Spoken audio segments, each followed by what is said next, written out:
Şəbnəm Tovuzlu. Özünə doğum günü idi. Ad günü keçirib, belə qeyd edib.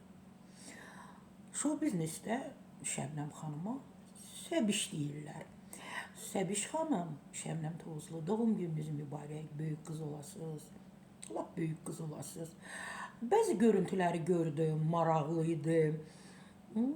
Hamı oradaydı, hamı gəlmişdi. Yəni show biznesdə olanlar da, digər peşə sahibləri də sizin doğum gününüzdə idi, sizin xoş gününüzdə ətrafınıza toplaşmışdı, cəm olmuşdu. Soruşmuram, sizə hansı hədiyyələri gətirmişdilər. Mən düşünürəm ki, maraqlı hədiyyələr var. Çünki siz də hamıya bu diqqəti göstərirsiniz, gözəl hədiyyələrlə onların doğum günlərinə təşrif buyurursunuz. Bir şey mənim üçün maraqlı qaldı. Şəbnəm xanım, bir qarşılığı var idi orada. Belə aləm elə bir qarışmışdı bir-birinə. Düşünürəm, bəlkə siz 300 nəfər qonaq dəvət etmişsiniz, misafir dəvət etmişsiniz. Onun əvəzinə 500-600 nəfər gəlib. Belə də ola bilər.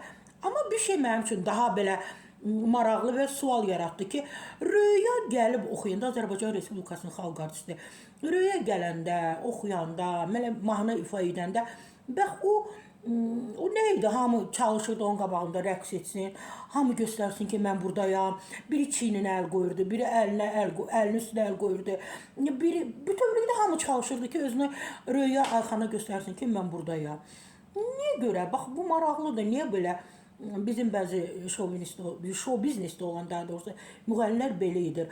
Siz Röyadan əski kişinin qızsınız, arvadın qızsınız. Heç Röya ki, sizin qarşınızda elə, nə bilim, oriental, digər növ rəqslər etmədi, nə bilim, çalışıb sizi qucaqlamağa, öpməyə həvəs göstərmədi. Siz niyə bunları edirdiniz? Çox maraqlıdır.